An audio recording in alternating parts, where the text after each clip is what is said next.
ओम शांति। आइए सुनते हैं 23 जुलाई 2022 के मुरली से मुख्य बातें। आज की मुरली से सद्गुरु के रूप में बाबा की राय है, मीठे बच्चे वारिस बनना है तो सदा खबरदारी रखो कि कोई भी काम श्रीमत के विरुद्ध न हो।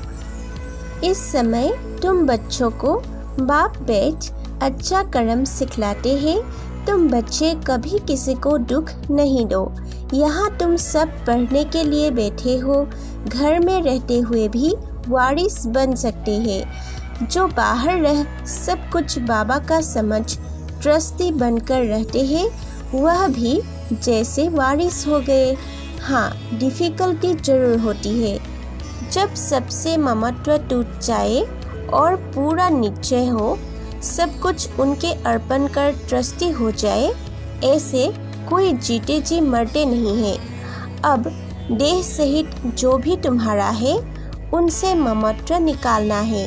कहते आए हो सब कुछ ईश्वर का है। यह कोई लेने वाला नहीं है, देने वाला है। सिर्फ ट्रस्टी बन पूछते रहना है, क्योंकि भूल चूक कभी भी हो सकती है। पक्का ट्रस्टी होने में टाइम लगता है। तुम्हें दूसरा जन्म अमर लोक में लेना है। ट्रस्टी होकर फिर खबरदार भी रहना है। अक्सर करके गरीब ही निमित्त बनते हैं, वारिस बनते हैं। ईश्वर के पास रहते हुए विकर्म करते हैं तो सजाए बहुत खाते हैं। पद भी नीच मिलता है, इसलिए विकर्म नहीं करो, नहीं तो वृद्धि को पाते रहेंगे। सर्विस कुछ नहीं करते, खाते रहते हैं, पढ़ते भी नहीं। यह कर्मों की गुह्य गति देखो कैसी है। बाप ऐसे कर्म सिखलाते हैं जो स्वर्ग की राजाई पा सके। श्रीमत पर ऐसा कर्म करना है, आसुरी कर्म कभी भी नहीं करना है। कितने गरीब फिर पापी अजामिल जैसे बन जाते हैं। यहाँ भी ऐसे बनते हैं। कोई तो बादशाह बनते हैं, फिर कोई दासदासी बन पिछाड़ी में कुछ पद पा लेते हैं। यहाँ रहते भी अच्छा कर्म नहीं करते हैं तो नशा भी नहीं रहता है। मैं हूँ ही गरीब निवाज, मुझे गरीबों के पाई पाई से स्थापना करनी है। माताएं और कुमारियाँ अक्सर करके गरीब होती है। निर्विकारी कभी किसी के आगे हाथ नहीं जोड़ेंगे। अब सदगति होती है तो दुर्गति का कोई भी कर्तव्य नहीं करना है। सबसे पहले देह अभिमान को छोड़ना है। सबसे अच्छा कर्म है एक बाप को याद करना, देही अभिमानी हो रहना। अभी अपनी जांच करते रहना है, कोई विकार तो नहीं आया। लोभ भी नहीं करना है। जबकि सब कुछ ईश्वर का है तो हम लोभ क्यों रखें। हमको जो बाप कहते हैं वह हम करते हैं। बाप तो हर एक बच्चे की रग अच्छी तरह देखते हैं, पोटा मिल भी देखते हैं। कोई तो बहुत गरीब होते हैं तो कुछ न कुछ 15-20 रुपया भी बचा कर देते हैं, अपना भविष्य बनाते हैं। बाप राय देते हैं, थोड़ा बहुत फिर अपने बैंक में भी रख दो। 5 दो 10 बैंक में रखो तो श्रीमत मिली ना। पेट को पट्टी बांधकर भी शिव बाबा को देते हैं। शिव बाबा इन द्वारा ही तुम्हारे रहने करने के प्रबंध में लगाते हैं। यह ब्रह्मा बाबा भी शिव बाबा का अकेला बच्चा है। यह इकट्ठा क्यों करेगा, जबकि इसने ही अपना सब कुछ माताओं की सेवा में दे दिया है।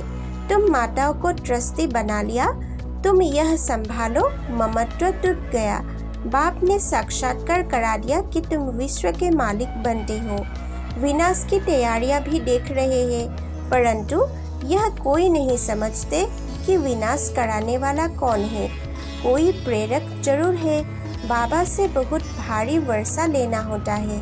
बाप बैठ समझाते हैं कर्मों के ऊपर। बाबा से अगर कोई पूछते हैं तो बाबा झट बता सकते हैं। तुम्हारी है याद की यात्रा, तुम्हारी जिस्मानी यात्रा बंद है। बच्चे घर को याद करो, यह ची दुनिया ची पुरानी शरीर है। मैं तुम्हारा बाप हूँ, तुमको वापस ले जाऊंगा। इस महाभारत की लड़ाई में कितने खत्म होने वाले हैं। यदि कोई आत्मा आपकी स्थिति को हिलाने की कोशिश भी करे अकल्याण की वृत्ति रखे, उसे भी आप अपने कल्याण की वृत्ति से परिवर्तन करो। परिवर्तन नहीं कर सकते हो तो मास्टर क्षमा के सागर बन क्षमा करो। आपकी क्षमा उस आत्मा के लिए शिक्षा हो जाएगी। आजकल शिक्षा देने से कोई समझता नहीं है, कोई तो समझते हैं, कोई नहीं समझते। लेकिन क्षमा करना अर्थात शुभ भावना की दुआएं देना, सहयोग देना। आज की मुरली से शिक्षक के रूप में बाबा के शिक्षाएं हैं। परमपिता परमात्मा की महिमा बहुत है, परंतु उनकी महिमा को कोई यथार्थ रीति नहीं जानते हैं, इसलिए सर्वव्यापी कह देते हैं। गायन भी करते हैं पतित पावन आओ, तो वह जरूर एक होगा ना जो सबको आकर पावन बनाते हैं, इसलिए उनको सर्वव्यापी नहीं कह सकते। यह है तुम्हारी चैतन्य यात्रा, जिसके यादगार फिर भक्ति मार्ग में वह यात्रा चली आती है। बाप ही बैठ कर्म अकर्म विकर्म की गुह्य गति समझाते हैं। भविष्य नई दुनिया में तुम्हारे कर्म अकर्म होंगे। यह एक ही डिनाइस्टी है जो 1250 वर्ष चलती है। इसमें बदली सदली नहीं होती है। क्रिश्चियन की भी थोड़ा समय चलती है, पहले बादशाही नहीं होती है। आधा समय के बाद जब प्रजा वृद्धि को पाती है तब राजाई चलती है। कोई फिर पिछाड़ी में चंद्रवंशी में जाकर मालिक बनेंगे, तब तक बड़ों के आगे सर्विस करते रहेंगे। अब भी कोई ऐसी है जो कभी उन्नति को नहीं पाते हैं, फिर समझा जाता है उनकी तकदीर में शायद कुछ नहीं है। सर्विस करते करते पिछाड़ी में कुछ पद पा लेंगे, सो भी अगर रहेंगे तो पाएंगे, निकल गए तो प्रजा में भी कम से कम पद पाएंगे। बहुत है जो जामड़े हैं, वृद्धि को पाते ही नहीं है, कुछ समझते ही नहीं है। कर्म विकर्म की गति बाप ही समझाते हैं। यहाँ कुछ भी अच्छे कर्म नहीं करते तो विकर्म वृद्धि को पाते जाते हैं। यह तो ड्रामा का पार्ट हुआ ना, यह भी चाहिए जरूर। लक्ष्मी नारायण सबसे ऊंच स्वर्ग के मालिक थे, सीताराम को स्वर्ग का मालिक नहीं कहेंगे। समझते भी है कि विनाश होने वाला है, जरूर भगवान भी होगा, परंतु किस रूप में होगा।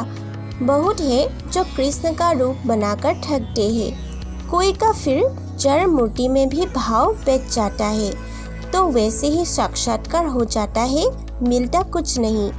यह अविनाशी ड्रामा है। प्रलय तो कभी होती नहीं, सतयुग से कलयुग तक मनुष्य की वृद्धि होती रहती है। वहाँ दूसरा कोई धर्म नहीं होगा। इतने करोड़ों मनुष्य हैं, उनकी आत्माएं कहाँ जाएगी? अपने अपने धर्म के सेक्शन में स्टार मिशल जाकर रहेगी। आज की मुरली से ज्ञान डांस वाले महावाक्य है। नंबरवार पुरुषार्थ अनुसार बच्चों ने बाप को जाना समझा, दुनिया में और कोई नहीं जानते। अभी वही पूज्य देवी देवता जो पुजारी बने थे वही ब्राह्मण बने हैं, फिर सो देवता बनेंगे। ट्रस्टी होने से ही वारिस बनते हैं। यहाँ रहने वाले भी ट्रस्टी बनते हैं। मैं रिटर्न में वैकुंठ के बादशाही दे देता हूँ। आज के वरदान अपने क्षमा स्वरूप द्वारा शिक्षा देने वाले मास्टर क्षमा के सागर भव। स्लोगन, स्वयं को और सर्व को प्रिय वही लगते हैं जो सदा खुशहाल रहते हैं। ओम शांति। नए व्यूअर्स के प्रति अनुरोध है, कृपया हमारे चैनल को सब्सक्राइब करके इस सेवा के वृद्धि में सहायता करें।